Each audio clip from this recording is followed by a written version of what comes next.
बस हम भी घर के लिए निकले स्कूल से, तो बारिश हो रही थी और बारिश काफ़ी देर से हो रही थी। तो थोड़ा सा डिस्पर्सल की तब बारिश होती है तो ज़रा सी दिक्कत हो जाती है। पेरेंट्स रास्ते में फंस जाते हैं, ट्रांसपोर्टर्स फंस जाते हैं, टाइम से नहीं आ पाते बच्चों को लेने। लेकिन बच्चे खूब इंजॉय करते हैं बारिश। उन्हें नहीं फ़िक्र होती उनके बैग्स भीग रहे हैं, उनकी बुक्स भीग रही हैं। पेरेंट्स बेचारे अम्ब्रेलास लाते हैं, रेन कोट लाते हैं, लेकिन बच्चों का तो खैर कोई होश नहीं रहता। तो वैसे बैग से याद आया, हम लोग अपने बैग्स को बस्ता बुलाया करते थे। आप में से कौन कौन से लोग इस लफ्ज़ बस्ता से वाकिफ़ हैं? देखिए ना कितनी अच्छी बारिश है।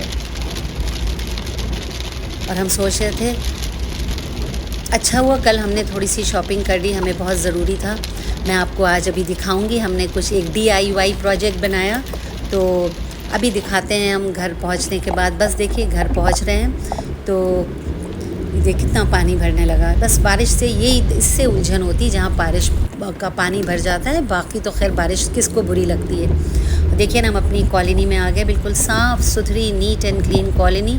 कॉलोनी में हमारा एक्सीलेंट ड्रेनेज है, इधर बारिश हुई और उधर सब सूख जाता है। तो आज का व्लॉग हम यहीं से शुरू करते हैं। कैसे हैं आप सब? उम्मीद है आप लोग खैरियत से होंगे और आप लोगों की दुआओं से हम भी बिल्कुल खैरियत से हैं। बस देखिए हम घर पहुंच रहे हैं और घर पहुंचने के बाद हम आपको अपना एक DIY प्रोजेक्ट दिखाएंगे, जो हम अब शुक्र कर रहे हैं कि हम भाई टाइम से ख़रीद के ले आए जो हमें बनाना था। नहीं तो आज की बारिश में तो बाहर निकलना मुश्किल ही हो रहा है, और मुश्किल क्या नामुमकिन ही लग रहा है। हमारे एक बहुत ही करीबी फैमिली फ्रेंड हैं, उन्होंने हमें डिनर पे इनवाइट किया। तो फिर हम सोचने लगे कि उनके लिए हम क्या लेके जाएं। कुछ अच्छा सा कुछ डिफरेंट सा ले जाना चाह रहे थे, तो सोचा क्यों नहीं कुछ अपने हाथों से बना के कोई चीज़, बिल्कुल ऐसी चीज़ लेके जाएं जो उनको फ़ौरन पसंद आ जाए। तो ये तो हमें मालूम है कि उन्हें गार्डनिंग का बहुत शौक़ है। तो बस वही ख्याल रखते हुए हमने सोचा छोटा सा एक मिनिएचर गार्डन, एक फेरी गार्डन से कहते हैं, वो उनके लिए बना के ले जाएंगे। बस तो फिर हम चले देखने की भाई कोई अच्छा सा पॉट ख़रीद लें। तो हमारे घर से बहुत ज़्यादा दूर नहीं जाना पड़ा, और ये दो चार दुकानें थी पॉट्स की, तो हम इनको देखने गए। वैसे तो यहाँ पॉट्स जो भी देख रहे थे हमें सारे ही पसंद आ रहे थे, बट खैर सब तो नहीं ले सकते थे। कुछ पॉट्स हमें ज़्यादा अच्छे लगे, तो बस हमने वो देखे। तो एक पॉट तो मुझे ये वाला बहुत पसंद आया, पिंक कलर का। तो और अच्छा मज़बूत भी दिख रहा था और साइज़ भी बिल्कुल परफेक्ट था जैसे हम चाह रहे थे। तो मैंने कहा चलो एक ये तो हम ले ही लेते हैं। फिर दो चार चीज़ें हमें और भी पसंद आ गई, तो हमने, जब वही होता है ना, आप लेने कुछ जाते हैं और क्या क्या और भी लेके आ जाते हैं। तो एक दो और पसंद आए हमें, एक हमें इसी में बिल्कुल ग्रे कलर का भी पसंद आया, तो वो भी हमने ले लिया। बस ये लेके हम फिर घर आ गए। बस तो फिर ये पॉट हम घर लेकर आए, और ये देखिए एक हमने मनी प्लांट निकाला अपने प्लांट्स में से कि हम ये वाला मनी प्लांट लगाएंगे। और ये आप ग्लास देखिए, बहुत पुराना ग्लास, इसकी नक्काशी आप देख रहे हैं। किस किस के यहाँ इस तरह की नक्काशी अब दिखती है? कहाँ ही दिखती होगी इस तरह की, तो बिल्कुल पुराने स्टाइल की है। खैर फिर हमने कुछ, क्योंकि हम इस तरह की चीज़ें बनाते रहते हैं तो मेरे पास थोड़ा थोड़ा सामान तो रहता ही है। तो ये देखिए कलर्ड स्टोन्स थे, वाइट थे, ब्लू थे, ब्राउन था, और ये छोटे छोटे मिनिएचर टॉयज़ भी थे हमारे पास। तो ये अभी हम आपको दिखाते हैं। इसमें मशरूम्स, इसमें डक्स, रैबिट्स वगैरह, ये सब हम ज़रूर रखते हैं। तो बस फिर हमने इसको भरा मिट्टी से, इस प्लॉट को करा तैयार करने के बाद फिर हमने इसमें लगाना शुरू करा। देखिए स्टेप बाय स्टेप मैं आपको दिखाऊंगी इसमें मैंने किस तरह से एक एक करके इसमें लगाया। कुछ लगाया समझ में नहीं आया, उसे निकाला, फिर कुछ और लगाया। इस तरह से फाइनली करते करते फिर हमने इसको धीरे धीरे ये एक शेप लेने लगा। और इसमें कभी कभी ज़रूरी नहीं है कि आप हर चीज़ बाज़ार से ही लें। दो तीन अलग अलग तरह के आप प्लांट्स लगाइए। देखिए मैंने एक इसमें कैक्टाई लगाया, मनी प्लांट लगाया, और फिर मैंने इसमें मशरूम्स लगाने के बाद अभी मैं एक बहुत प्यारी सी फेंस बनाऊंगी। तो फेंस बनाने के लिए हमने टूथपिक्स का इस्तेमाल किया।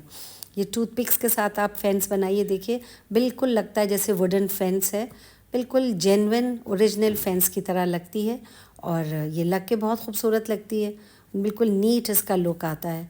तो ऐसे करते करते हमारा टाइम ज़रूर लगा। देखिए इन सब चीज़ों में टाइम लगता है, ये फ़ौरन नहीं बन जाती हैं। बहुत पेशेंस चाहिए होता है, आपको वक्त चाहिए होता है, पेशेंस चाहिए होता है। बट जब ये बन के तैयार होता है ना, तो आपको ख़ुद को ही बहुत अच्छा लगता है। एक फ़ाइनल लुक आप इसका भी देखिएगा। जब ये बन जाता है तो कितना प्यारा लग रहा था। और फिर हमें ख़ुद ही इतना अच्छा लग रहा था तो मेरा भी दिल खुश हो गया कि चलिए हम जिनको देंगे इस उम्मीद से कि शायद उन्हें भी उतना ही पसंद आए जितना हमें पसंद आ रहा था। तो आप देख रहे हैं ना, इसमें छोटी छोटी चीज़ें मैंने लगाई हुई, रैबिट्स आप देखे बैठाए हुए हैं, वो बर्ड बैठी हुई है। इसी तरह का ब्लू स्टोन्स लगाए हमने ये दिखाने के लिए कि पानी है। तो एक आप सीन क्रिएट कर देते हैं इसमें, और बिल्कुल एक फेरी गार्डन, एक मैजिकल गार्डन का शेप ले लेता है। और ये देखिए, फिर हमने सोचा कि ये बैठाते हैं इसमें फ्रॉग, बट ये थोड़ा आउट ऑफ प्लेस लग रहा था तो इसको हटा दिया। तो मिक्स एंड मैच करिए, थोड़ा ट्रायल एंड एरर करिए, और फाइनली आपको ख़ुद एक लुक है जो अच्छा लगेगा और आप समझ में आ जाएगा कि yes, this is the final look. तो कैसा लगा आपको ये? तो कैसा लगा आपको हमारा ये DIY प्रोजेक्ट? थोड़ा सा पर्सनल टच हो जाता है ऐसे गिफ्ट्स में। खैर, ये बस बना के हम बाहर निकले रूम के तो थोड़ी आवाज़ें आ रही थी, तो हमने देखा क्या हो रहा है।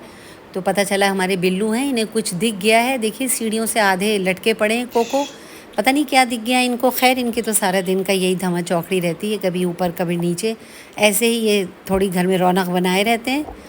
बस फिर हम चलते हैं किचन में, क्योंकि कुछ हमें स्नैक्स सोच रहे थे आज हम बनाने की, और हमारे चाय के साथ के स्नैक्स ख़त्म हो गए थे। हम लोग प्रेफर करते हैं घर के बने हुए, कोशिश करते हैं बाहर का जो है नमकीन या ये सब अवॉइड करें। आजकल एक मसूर की दाल का बड़ा ट्रेंडिंग चल रहे हैं, तो हमने सोचा चलिए उसी को ही ट्राई करके देखते हैं। ये एक ऐसी रेसिपी है जो लाइट भी है, हेल्दी भी है और क्रंची भी।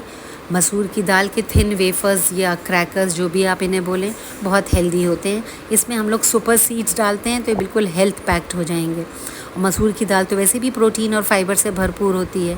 और थोड़ा सा लेते हैं लहसुन, गार्लिक। तो हमने 1.5 कटोरी मसूर की दाल ली और इसे करीब आधा घंटा भिगोया। देखिए, इसे छान लिया। छानने के बाद जब सारा पानी निकल गया तो हम दाल और लहसुन को दोनों को ड्राई रोस्ट करते हैं फॉर ऑलमोस्ट 15 to 20 मिनट्स। और गार्लिक जो है ना, हमारी इम्यूनिटी बूस्ट करता है और हमारे हार्ट हेल्थ के लिए बेहतरीन है, तो इसको ज़रूर यूज़ करिएगा।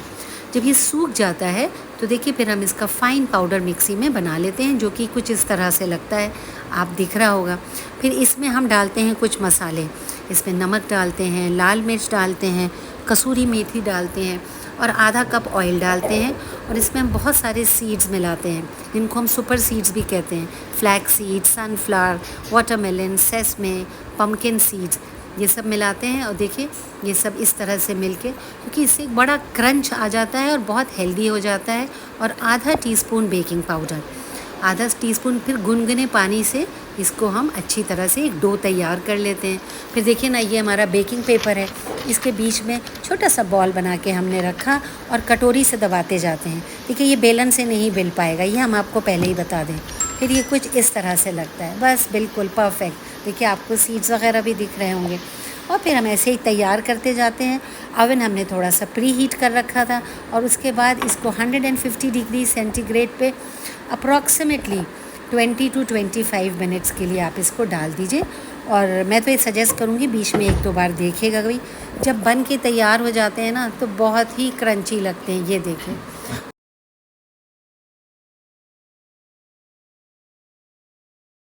ये मेरे दाल के क्रैकर्स तो बन के तैयार हो गए थे। तो मैंने कहा ज़रा पीछे किचन के जो हमारा हिस्सा है थोड़ा सा इसको देखते हैं। बहुत दिनों से इन पौधों का ध्यान नहीं दे पाए थे हम, बिल्कुल टाइम नहीं मिल रहा था। तो दरवाज़ा खोल के हम पीछे निकले तो हमने थोड़े पौधे लगा रखे हैं। और ये जो वाइट वाला मनी प्लांट है, इसे पोथॉस बोलते हैं, मुझे बहुत पसंद है, वाइट एंड ग्रीन। तो इसका लेकिन ये डेलिकेट बहुत है, बहुत ख्याल रखना पड़ता है इसका। तो थोड़ा सा ये हिस्सा पहले हमारा कच्चा था, हमने इसमें फिर इसको भी पक्का करवा लिया, थोड़े दिन हुए हैं। इसमें हमने नींबू, अमरूद और पपीता लगा रखा था, लेकिन इसकी वजह से बहुत बंदर आने लगा था और बंदर बहुत तोड़ फोड़ मचाता था। तो हमने पूरा हिस्सा पक्का करवा लिया। बट ये है कि पौधों का शौक़ है थोड़ा, तो हमने ढेर सारे प्लांट्स रखे। अभी मैंने एक गमला खिसका के देखा तो ये छोटे छोटे काला काला आपको दानेदार दिख रहा है ना, ये एक कीड़े की ड्रॉपिंग है।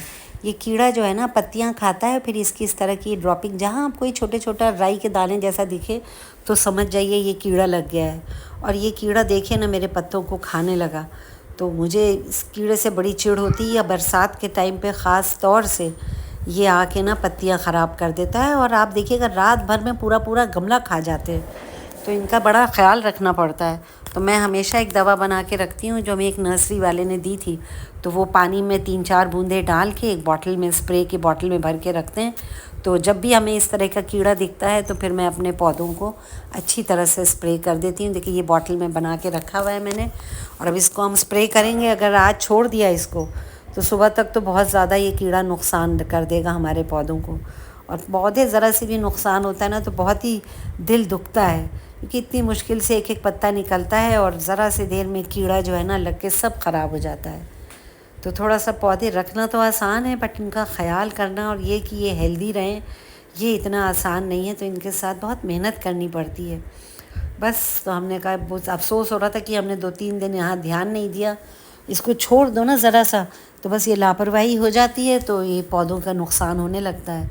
और ये वाला तो पोथॉस जो है, ये वाइट वाला मनी प्लांट तो हमें बेइंतहा पसंद है।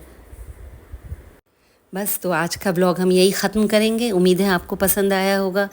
पसंद आया होगा तो लाइक करिएगा, सब्सक्राइब करिएगा और शेयर करिएगा, कमेंट भी करिएगा आपको कैसा लगा। और ये देखिए हमारे कोको का नाइटली रिचुअल, सारा दिन ये अकेले रहते हैं तो रात में ये अपनी खूब खातिर करवाते हैं। ये चाहते हैं इनको खूब सारा प्यार किया जाए, उसके बाद ही इनका दिन ख़त्म होता है।